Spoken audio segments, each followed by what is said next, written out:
ہم اتنے خود غرض ہو گئے ہیں کہ ہمیں اپنے علاوہ کوئی سوچ نہیں، لیکن قوم کی بگڑی کس طرح سنورے گی اس پر کوئی سوال اٹھانے کے تیار نہیں۔ لیکن خاکسار تحریک نے اس وقت بھی انگریز کی آنکھوں میں آنکھیں ڈال کر کہا تھا کہ نظام تمہارا نہیں چلے گا، نظام وہ چلے گا جو الہی قانون کو کی تقلید کرتا ہے۔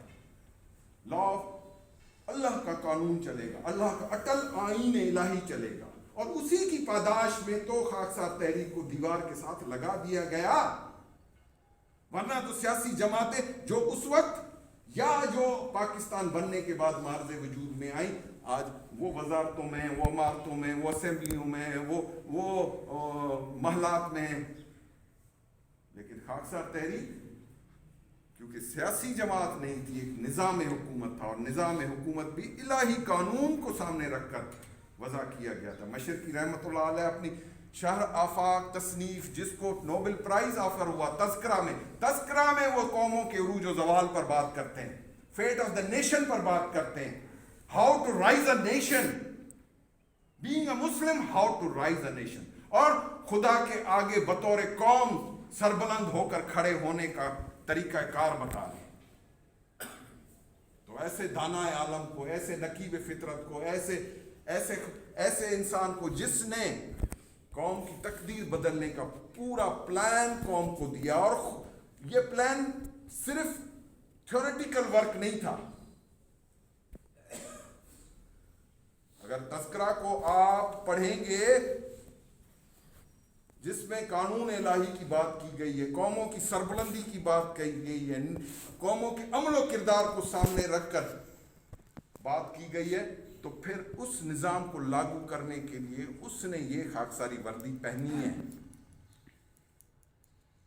اس نے یہ نشان اخوت، وہ لگژری گار کھڑی ہے 1926 ماڈل کی جس میں وہ چلا پھرا کرتا تھا، لیکن اس وردی کے پہننے کے بعد وہ شخص یہاں ہی جہاں وہ مدفن ہے، یہاں پر یہ دکھائیں جناب بچے، یہ مزار اسی جگہ اس نے چھولداری ڈال دی، اور ساری عمر یہی بیٹھ کر خاکساری کی،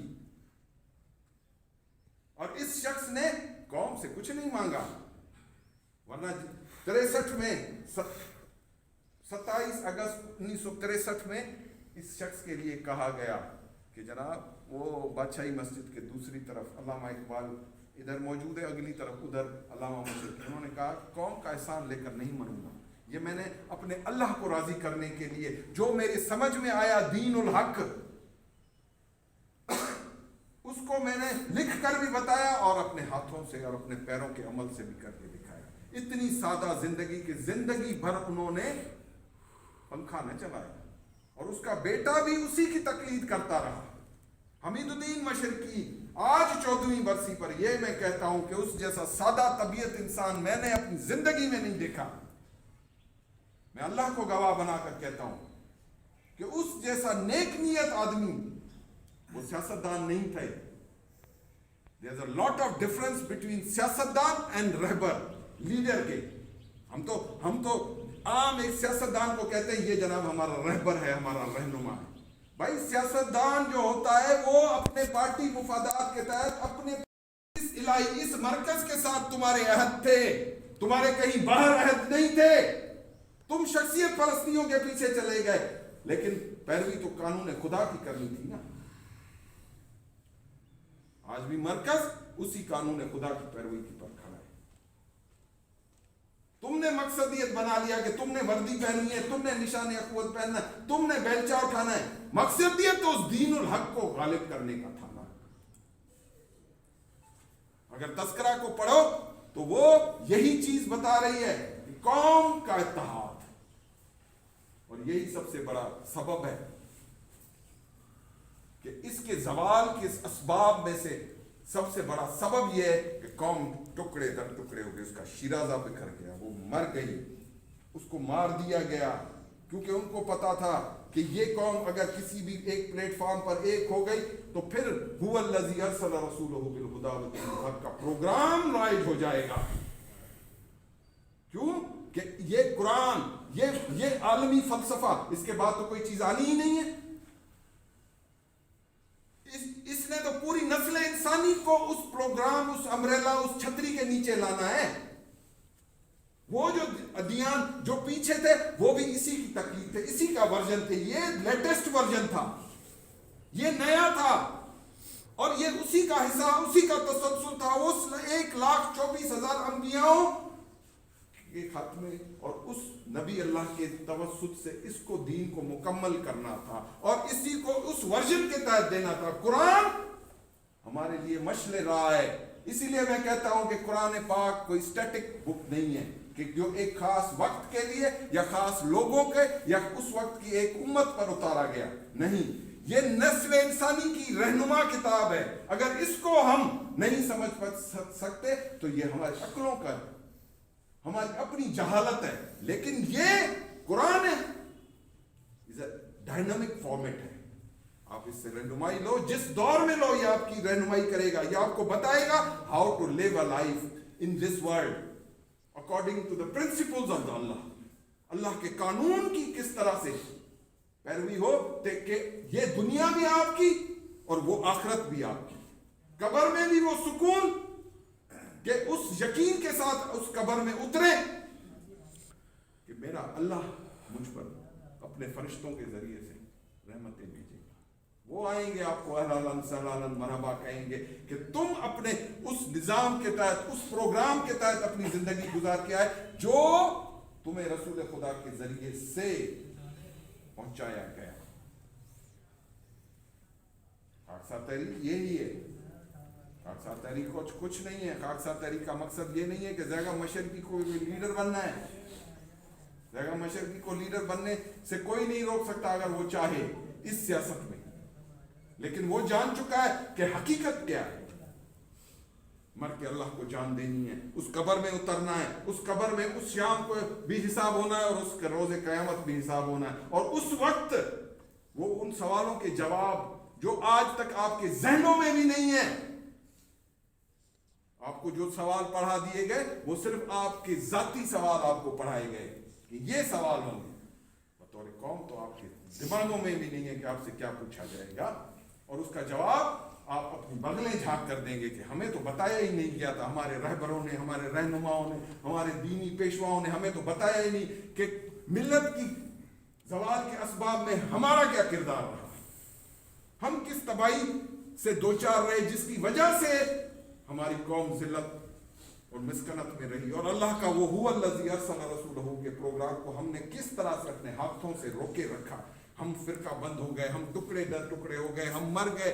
ہم نے اپنے آپ کے اندر ہی وہ فرقے, بھائی تمہیں تو لانچ ہی اس لیے کیا گیا تھا کہ تمام نسل انسانی کو اس کے پروگرام میں لانا ہے.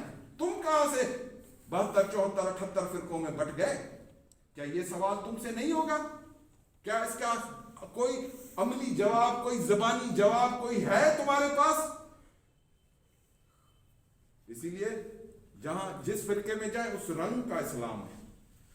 تو وہ جو نئے لوگ ہیں وہ پوچھتے ہیں کہ کون سا اسلام پر کلمہ پڑھیں, کون سا, یا جو جس کے ہتھے چڑھ جاتا ہے وہ اس کو وہ تو یہ رنگیلا اسلام ہو گیا. یہ نبوی اسلام تو نہ ہوا نا. نبوی اسلام کا جو خاکہ پیش کیا گیا, جو نبوی اسلام کا جو تخیل پیش کیا گیا, جو نبوی اسلام کا way of pattern of life بتایا گیا, کوڈ آف کنڈکٹ بتایا گیا, وہ تو نبی اللہ نے عملی طور پر اس قرآن کو سامنے رکھ کر تمہیں پیش کر کے بتا دیا کہ یہاں جہاں شر دیکھا تو مسجد ضرار کو گڑا کر, جہاں تفرقہ دیکھا تو مسجد ضرار کو بھی گھر اڑا دو, ختم کر. تو یہ ساری چیزیں آج کون بتا رہا ہے؟ ہر ایک نے اپنی اپنی مسجدیں, اپنی اپنی امام بارگاہیں اپنے اپنے بنائے ہوئے, اور ان کی تقلید ہو رہی ہے, وہاں تعداد بڑھ رہی ہے. المیہ یہ ہے میرے ساتھیوں, میرے نوجوانوں یہاں بیٹھے ہوئے ہو, اور جو فیس بک پر یہاں سے میری آج اس چیز کو سن کہ بھائی تم انہوں جو اس وقت ہیں وہ اپنی اپنے افراد کی تعداد بڑھا رہے ہیں. کہیں 20 لاکھ کا اجتماع ہو رہا ہے, کہیں 40 لاکھ کا اجتماع ہو رہا ہے. مسلمانوں کا اتحاد اور ان کا پروگرام اور دین کیوں غالب ہے؟ جس راہ سے منزل نہ ملے دھوکا ہے، جس راہ سے منزل نہ ملے دھوکا ہے، طاعت جو حکومت نہ دے دھوکا ہے، آسانی نتیجہ ہے صدا سختی کا، اسلام جو مغلوب رہے دھوکا ہے۔ یہ مشرقی کا فرمان ہے، یہ اس کی بات ہے۔ تو اسلام تو غالب ہونا تھا۔ اگر اتنی تعداد میں یہ سارے مسلمان اگر پیدا کر رہے ہوتے تو پھر مسلمان 1.5 ارب اور 56 ملک ہونے کے باوجود آج فلسطین میں قتل عام کیوں ہو رہا ہے؟ وہاں کیوں ماں بہنوں کی بیٹیوں کی عزتیں رسوا ہو رہی ہیں؟ وہاں بچوں کا قتل عام کیوں ہو رہا ہے؟ کیوں کشمیر آزاد نہیں ہو رہا؟ کیوں میانمار میں قتل عام ہو رہا ہے؟ کیوں سوڈان میں خانہ جنگیاں ہو رہی ہیں؟ کیوں فلسطین میں اور کیوں آپ کے دوسرے ایسے ملکوں میں بربادی ہے، جس میں سیریا ہے، جس میں شام ہے، جس میں اپنا افغانستان ہے؟ یہ کیا چیزیں ہیں؟ ان ساری چیزوں کو خاکسار تحریک ایڈریس کر رہی ہے، خاکسار تحریک بتا رہی ہے، ورنہ کوئی ایسا لیڈر اس وقت موجود نہیں ہے جو اس طرح سے حقائق آن لائیو کرے۔ میں تو اسٹیبلشمنٹ کو بھی کہتا ہوں کہ اگر پاکستان کو مستحکم کرنا ہے تو پھر نظام کو بدلنے کی بات کی جائے، سیاستدانوں کے سیاسی جماعتوں کو بدلنے سے، ان کے اقتدار کو میوزیکل چیئر کے ذریعے سے ایک دفعہ دوسرا، پھر دوسری دفعہ پہلا تیسرا کر کے یہاں پر پاکستان مستحکم نہیں ہو سکتا۔ پاکستان کی تقدیر بنانی ہے، پاکستان کے ساتھ اگر آپ مخلص ہیں تو پھر نظام بدلنے کی بات کریں۔ ہم بھوکے نہیں ہیں اقتدار کے، ہمیں نہیں چاہیے، لیکن جو ہم سسٹم آف گورننس بتا رہے، جو چیز خاکسار تحریک اس وقت بتا رہی ہے وہ اس نظام کے بدلنے کی بات کر رہی ہے، اور اس کے نظام کو بدلے بنا تمہارے گھروں سے نہ بھوک ختم ہو سکتی ہے، نہ افلاس ختم ہو سکتی ہے، نہ تنگ دستی ہے، نہ بیماریاں ختم ہو سکتی ہیں۔ موت کے شکار میں، موت کے منہ میں جا رہے ہو۔ بینگ اے پاکستانی میں تم سے کہہ رہا ہوں، بینگ اے مسلمان تم سے کہہ رہا ہوں، تم موت کے شکار، موت کے منہ میں جاتے جا رہے ہو اور اس کا ہوش تمہیں نہیں ہے۔ آج بھی بھاگے پھر رہے ہو، پھر تیاریاں پکڑ رہے ہو، پھر جلسے ہوں گے یہاں پر، پھر کھابے شابے لگیں گے، قوم کے اربوں روپے لگیں گے، لیکن جو بھی پارٹی آئے گی وہ پاکستان کی تقدیر بدلنے کا اس کے پاس نہیں ہے، کوئی پروگرام نہیں ہے۔ ہمارے سینئر کچھ سیاستدانوں نے ری امیجننگ آف پاکستان کا تصور دیا۔ جب ان سے پوچھا گیا کہ ہاں بھائی ری امیجننگ آف پاکستان میں آپ کوئی متبادل نظام کی بات کرتے ہیں، تو وہ کہتے ہیں کہ جناب ہم تو اس نظام کی پیداوار ہے، ہمارے پاس تو کوئی نظام ہی نہیں۔ ہاں ہم یہ کہتے ہیں کہ یہ نظام کرپٹ ہو چکا ہے۔ وہ جو اس نظام کے پیداوار لوگ، اشرافیہ کلاس ہے، وہ بھی کہہ رہی ہے کہ اس نظام نے ہماری قوم کا شیرازہ بکھر دیا، لیکن ان کے پاس بھی کوئی پروگرام نہیں ہے۔ وہ پروگرام دھڑلے کے ساتھ خاکسار تحریک پیش کر رہی ہے کہ خاکسار تحریک وہ جماعت تھی جس نے انگریز کے خلاف ایک نظام کو کھڑا کیا تھا، اور اسی نظام کے تحت ہی تو تمہیں آزادی ملی۔ وہ خاکسار جو 19 مارچ 1940 کو 100 کی تعداد میں قتل ہوئے، اسی پر تو تم نے قرارداد پاکستان، قرارداد مقاصد کو 23 مارچ 1940 کو پاس کروایا، جس پر تمہیں 7 سال کے بعد آزادی ملی۔ وہ 100 لوگوں کے اتحاد کا ایک تصور تھا، اور وہ ان 100 لوگوں کے خون کی قربانی تھی جس پر تم نے اپنے آپ کو آزادی دلائی۔ تو مشرقی رحمت اللہ علیہ کہتا تھا کہ اگر آزادی حاصل کرنی ہے، اگر آزادی کے صحیح معنی سمجھنے ہیں، تو پھر قوم کو اجتماعی قربانی کے لیے تیار ہونا چاہیے۔ وہ جانی بھی ہے، وہ مالی بھی ہے، وہ نفس من الاموال کا سارا تصور ہے، اس میں قرآنی فلسفہ ہے، اور اس کے بغیر تو ہو نہیں سکتا، کہ اس کے بغیر تو تم نبی اللہ صلی اللہ علیہ وسلم کی اس جانفشاں قربانیوں کو دیکھو کہ ان کو کوئی پلیٹ پر سج کر یہ چیز نہیں ملی، انہوں نے کتنی تکلیفیں اٹھائیں، تو پھر یہاں حلوے کھا کر دین کیسے غالب آئے گا؟ اس کے لیے وہ جافشانی تو کرنی پڑے گی۔ نبی کی سنت ہیں، یہ سنتیں بھلائے بیٹھے ہو جو دین کے لیے انہوں نے اپنے اوپر لاگو کی، اپنی اگلی نسلوں کو بھی کٹوا دیا، تو پھر کس طرح سے بھائی، کس طرح سے تم بیٹھ کر اس چیز کے لیے دعائیں کرو گے صرف؟ تو پھر دعائیں مانگو، میں بھی دیکھتا ہوں کہ تمہاری دعائیں برابر ثابت ہوتی ہیں عمل کے بغیر، استقامت کے بغیر۔ 10 principles بتائیں 10 قانون خدا بتائیں تذکرہ میں, how to rise a nation. مشرقی derive that ideology from Quran کہ 10 قرآنی اصول تھے ہیں جس پر وہ قرن اول کے مسلمان, قرون اولا کے مسلمان جن پر چلے اور بادشاہت زمین کے مالک ہوئے. وہ وراثت زمین ان کے حق میں آئی. وہ تمام چیزیں ان 10 پرنسپلز آف قرآن کو, اس میں سب سے پہلے وحدت امت کا تصور تھا, اطاعت امیر تھی, جہاد بن مال تھا, جہاد بن سیف تھی, مکارم اخلاق تھا, استقامت فی صحیح تھی. These are the 10 principles of the Quran. How to rise a nation according to the Quranic philosophy. کیا آج وہ 10 اصول ہمارے رہنما اصول ہیں؟ کیا ہمارے پیشوائے دین ہمیں بتا رہے ہیں کہ دنیا پر غالب آنے کے لیے, اس دین کو غالب کرنے کے لیے بطور مسلمان, ہاں وہ 10 قرآنی اصول. مشرقی کہتا ہے نہ خاکسار تحریک کو میری ذہنی اختراع ہے, میں نے اس چیز کا پورا ڈھانچہ قرآن سے نکالا ہے, اور یہ کامیاب فارمولا تھا ہے جس کی وجہ سے 2 کروڑ لوگ اس تحریک کا حصہ بنے.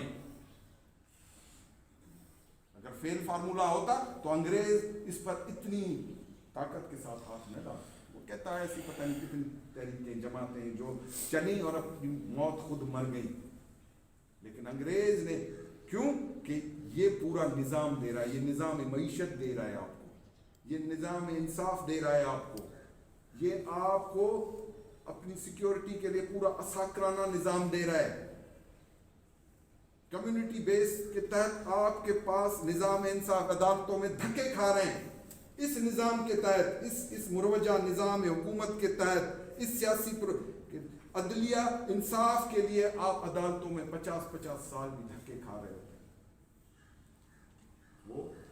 وہ نظام خاکسار تحریک کے اس محلہ وال, اس community based system of governance کے تحت آپ کا وہاں حل ہونے کے لیے, دنوں میں حل ہونے کے لیے. لیکن ہم بھاگیں گے اس چیز کے پیچھے جہاں ہمارا وقت, ہماری زندگیاں, ہمارا سرمایہ بے جا صرف ہو رہا ہے. اور وہ قومیں یہی چاہتی ہیں کہ ان کی تمام چیزیں اسی طرح سے ضائع ہوں. تو پھر ہم اصل جمہور کی اس طاقت کو, اگر جمہوریت ہی کرنی ہے, میرے بچے نے, ارم شہزاد نے ابھی بات کی 3 طبقاتی الیکشن, ٹھیک ہے, مان لیتے ہیں 3 طبقاتی الیکشن, لیکن وہ 3 طبقاتی الیکشن اس سسٹم آف گورننس میں نہیں چلے. وہ مانے گی اس کے لیے تو اس 3 طبقاتی الیکشن کو دیکھو, پہلے اس نظام پر بات کرو, اس سسٹم پر بات کرو, لوگوں کو اس چیز کو بتاؤ. یہ اگلے مرحلوں کی باتیں ہیں, یہ اس سسٹم کی باتیں نہیں ہیں کہ اس سسٹم میں یہ 3 طبقاتی الیکشن. یہ میں اپنے ساتھیوں پر وضاحت اس کی میں کر رہا ہوں کہ بیچ سے بات کرو گے تو پکڑے جاؤ. پہلے جاؤ اس محلے میں جو آپ نے بات بڑی پتے کی مجھے خوشی ہوئی, ارم نے اس نظام کی بات کی کہ وہ نظام شروع کہاں سے ہوگا, وہ نظام آپ کے گلی محلوں سے, اور اس سے پہلے سب سے پہلے بتاؤ کہ وہ اس کا اجرا کہاں سے ہے. اس کا اجرا آپ کے نفس کی اصلاح سے ہے. پہلے یہ نہیں ہے کہ میں خاکسار ہوں, میں نے بیج لگا لیا, میں نے وردی پہن لی, میں نے بیجا اٹھا لیا, میں نے چپراس بھی کر لی اور جا کر گلی میں گلا پھاڑ پھاڑ کے. وہ کردار, عمل کردار, وہ نفس کی اصلاح جو معاشرے میں آپ کہ افراد آپ کو دیکھنے والے اندرونی طور پر, قلبی طور پر محسوس کریں کہ یار یہ جب سے وردی پہنے ہوئے ہے اس میں تو یہ انقلابی تبدیلیاں آ گئی. یہ جھوٹ نہیں بولتا, یہ منافقت نہیں کرتا, یہ شراب نہیں پیتا, یہ زنا نہیں کرتا, یہ سود نہیں کھاتا, یہ رشوت نہیں کھاتا, یہ بدماشی نہیں کرتا, یہ کوئی لچ پنا محلے پہ نہیں کرتا, ماؤں بہنوں بیٹیوں کی عزت کرتا ہے. یہ ہے نفس کی اصلاح, یہ ہے خاکساری. خاکساری پہننا صرف یہ نہیں ہے کہ یہ پہن لیا اور دہانیاں لگاؤ, چور بازاری کرو, لوگوں سے جھوٹ بولو, اس کی سند لے کر, اس خاکساری سند کو لے کر تم جھوٹ بولو لوگوں سے کہ میں بھائی خاکسار ہوں, آپ مجھے اپنا کام سپرد کریں, میں آپ کا کام کروا کے آتا ہوں فلاں آفس سے. وہاں لگ 2000 روپے رہے اور یہاں سے اس نے 10,000 لے کر لوگوں کو دھوکہ دے کر بیچ سے اپنی دہاڑیاں لگا رہے ہیں. ہمیں ایسی خاکساری نہیں کرنی. ایسے دہاڑی باز لوگوں کی بھی ضرورت نہیں ہے خاکسار تحریک کو. اور اس چیز کو قطعی طور پر ہم نے اس وقت ختم کر دیا. ہم اس دین الحق کی پرچار کریں, اس حق اور سچ کی پرچار کریں. نبی اللہ کو 83 مرد عورتیں ملے. نبی تو کبھی مایوس نہیں ہوئے, نبی نے تو کبھی ہمت نہیں ہاری. کیوں کہ یہ معاشرہ پورے کا پورا بگاڑ کی صورت بن چکی ہے, لیکن اس میں ایمان والوں کی تلاش جاری ہے. میرا ایمان ہے کہ یہ قوم ابھی مردہ نہیں, اس میں ایمان والے موجود ہیں, لیکن ان ایمان والوں کو ڈیٹریکٹ یہ مذہبی پیشوائیت کر رہی ہے, یہ سیاست کر رہی ہے, یہ نظام کر رہا ہے. آج کیا نبی اللہ کے لیے محبت نہیں ہے, یا ان کے نام پر سر کٹانے کے لیے وہ لوگ موجود نہیں ہیں؟ میرا دعویٰ ہے کہ ایک کو بلاؤ گے لاکھ آئیں گے. نبی اللہ کے نام پر ان کی محبت میں ایک لفظ زبان سے نکالو گے. اور یہاں سیاسی جماعتوں نے وہ پاکھنڈ بھی کھیل لیا, نبی کے نام کو استعمال کر کے پھر اسی نظام کا حصہ بن گئے. میں نام نہیں لے رہا, آپ اب جا کر اس کی کہہ رہے کہ نبی اللہ کے نام کو استعمال کر کے وہ پھر اسی طاغوتی نظام کے, پر نبی کے نظام کی بات کرو نا, نبی کے سسٹم آف گورننس کی بات کرو. نبی نے تو ابو سفیان کو جواب دے دیا تھا کہ میں تمہارے نظام کو نہیں مانوں گا, یہ چابیاں رکھو اپنے پاس, میں لوں گا. لیکن اس پروگرام کو تو پھر اللہ نے جب عزت بخشی, اللہ نے جب مقام عطا کیا, جب اللہ نے وہ طاقت دی, تو فتح مکہ آپ کی صورت. وہ ایمان والے بنو, ورنہ یہ اسمبلیوں کی نبی اللہ کے نام پر چابیاں لینا, وہاں پر جا کر برجمان ہوگا اور پھر وہاں کہنا کہ جناب ہم تو اللہ کے دین کی غالبیت کی بات کر رہے ہیں, حلف تم اس نظام کا اٹھا رہے. یہ ظلم عظیم نہیں ہے, یہ دھوکہ عظیم نہیں ہے, تو پھر کیا ہے؟ خاکسار تحریک اسی لیے کہا کہ ہم اس مروجہ نظام سے نکل کر ایک سسٹم پر, ایک سیاست پر بات کر رہے ہیں.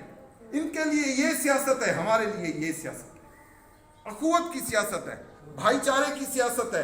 ہماری سیاست عالمی اتحاد کی سیاست ہے, جو میرے نبی نے کی. اس قرآنی فلسفے کے تحت وہ سیاست ہے. اگر میں کہتا ہوں کہ ہم اس سیاست کا حصہ نہیں ہے, تو سب سمجھتے ہیں کہ زیادہ مشرقی نے سیاست چھوڑ دی. بھائی ہاں وہ سیاست چھوڑ دی میں نے, وہ گند, وہ کرپٹ سیاست, جس میں تمام معاشرہ انوالو ہو چکا ہے, تمام معاشرہ.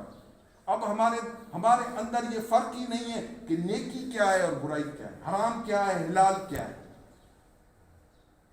ایک صاحب ہے جو کروڑوں کی رشوت کھا کر, سود کھا کر, ذخیرہ اندوزی کر کے ایک بہت بڑا بنگلہ بناتا ہے اور لکھ دیتا ہے ھذا من فضل ربی, یہ تو میرے اللہ کی طرف سے فضل ہے. کیا یہ فلسفہ ہے؟ اللہ کو اس طرح سے تم مطمئن کرو گے؟ یا ساری عمر رشوتیں کھا کر چور بازاریاں کر کے ٹھگیاں لگا کے عمر کے آخری حصے میں ایک مسجد بنوا دی, اس کے متولی بن کر بیٹھ گئے, اور پھر باقی زندگی کی تمام نمازیں پڑھ کر تم سمجھو کہ جنت وارد ہو جاؤ. ایک ایک چیز کا حساب دینا پڑے گا, ایک ایک چیز کا حساب دینا پڑے گا. جو گناہ سے انکار کر کے پھر جو کرتے ہو, پھر معافی مانگتے ہو, پھر کرتے ہو, پھر معافی مانگتے ہو, اس کی معافی نہیں ہے, یہ منافقت ہے. لیکن تمہیں ٹکٹیں دی جاتی ہیں, تمہیں ٹکٹیں دے دی جاتی ہیں, اسی لیے تم کھلے آئے عام گناہ کرنے پر راغب ہو کہ میرا اللہ تو رحم الرحیمین ہے. ہاں وہ رحم الرحیمین ہے, لیکن اپنے اٹل آئین الہی پر وہ انتہائی طور پر سخت ہے. اس کے ہاں اپنے قانون کی توڑنے والے کے لیے کوئی معافی نہیں ہے. تم کچھ بھی کر لو, تمہیں وہ اپنے قانون توڑنے کی اجازت نہیں دے گا. اور جن قوموں نے قانون توڑے ان کی مثالیں اس قرآن میں موجود ہیں, کہ ان قوموں کو انہوں نے نیست و نابود کر دیا. ایک ایک گناہ کی اس پاداش میں, کوئی زانی تھے, کوئی شرابی تھے, کوئی اللہ کے حکموں کو ماننے سے انکاری تھے, ان کے ایک ایک گناہوں کے کوئی کم تولتے تھے, ان کو ایک ایک گناہوں کی پاداش میں اللہ نے عبرت کا نشان بنا دیا. کیا وہ تمام گناہ ہمارے یہاں کثرت موجود؟ ہیں یا نہیں ہیں؟ یہ تو یہی تمہارے نبی کی تم پر کرم نوازی ہے کہ تم پر عذاب نہیں آ رہا، تمہیں موقع پر موقع دیے جا رہا ہے، لیکن کیا خبر کہ آخرت میں پھر وہی نبی کہہ دیں کہ میرے اور میرے دین پر اور میرے اللہ کے حکموں میں اس دور کی یہ قوم میرے ہدایت آنے کے بعد، اللہ کی ہدایت آنے کے بعد، قرآن کی موجودگی میں یہ حکم خداوندی توڑتی رہی، یہ میری امت میں سے نہیں ہے۔ تو پھر کیا کرو گے؟ پھر منہ پیٹو گے، سینہ کو بھی کرو گے، پھر معافی نہیں ملے گی، پھر معافی ہے بھی نہیں۔ یہی خاکسار تحریک کا پیغام ہے آپ کو اور جو فیس بک پر اس وقت سن رہے ہیں۔ نہ مجھے ہے فکر شہرت نہ غم وسیلہ جوئی، نہ مجھے ہے فکر شہرت نہ غم وسیلہ جوئی، میں سچائیاں سجا کر سر راہ تک رہا۔ دیکھ یہ وقت ہے دنیا میں ابھر آنے کا، دیکھ یہ وقت ہے دنیا میں ابھر آنے کا۔ مشرقی اسی نظریے سے کہتا آیا کہ قوم میں ابھی وہ موجود ہیں، وہ ایمان سے بھرے ہوئے لوگ، دیکھ یہ وقت ہے دنیا میں ابھر آنے کا۔ یہ اسی فلسفے کو لے کر چل رہے ہیں کہ انہوں نے امید نہیں توڑی، دیکھ یہ وقت ہے دنیا میں ابھر آنے کا، یہ گنوایا تو ہمیشہ کے لیے زاری ہے۔ دیکھ اس قہر میں، یہ قہر کی صورت ہے، یہ جو بھوک ہے، ننگ ہے، افلاس ہے، تنگ دستی، یہ قہر ہے، یہ قہر الہی ہے۔ دیکھ یہ وقت ہے دنیا میں ابھر آنے کا، یہ گنوایا تو ہمیشہ کے لیے زاری ہے۔ دیکھ اس قہر میں ایک پہلو انعام بھی ہے، آج زور سے لے لیں تیری ہوشیاری۔ اور وہ زور اس اتحاد میں ہے جس کو یہ قوم چھوڑ چکی، اس اتحاد کو، اس پروگرام کو صرف خاکسار تحریک بتا رہی ہے۔ میں بربلا کہوں گا، پھر کہوں گا، بار بار کہوں گا کہ خاکسار تحریک اس وقت جو پروگرام دے رہی ہے پوری عالم اسلام میں کوئی نہیں دے رہا۔ ہر ایک نے اپنی اپنی دکانیں سجائی ہوئی، اپنے اپنے لوگ بنائی جا رہے ہیں، لیکن اللہ کا بندہ کوئی پیدا نہیں ہو رہا، اس نبی کا کوئی وہ امتی پیدا نہیں ہو رہا جو بدر اور حنین میں پیدا ہوئے تھے، جنہوں نے اپنی جان اس اللہ کی راہ میں قربان کر دی تھی، جنہوں نے اپنے آپ مٹا دیا تھا اللہ کے دین کو غالب کرنے کے لیے، انہوں نے اپنی زندگیاں وقف کر کے اللہ کے نام کر دی۔ وہ ایمان والے کچھ لوگ اس وقت مشرقی نے پیدا کیے، پھر پیدا نہ ہو سکے، اسی لیے قوم کا یہ حال ہے، یہ حشر ہے، یہ رسوائی ہے، یہ ذلت ہے، یہ مسکنت ہے، یہ بھوک، ننگ، افلاس، یہ تنگ دستی۔ اسی لیے یہ تو ایک بہانہ ہوتا ہے،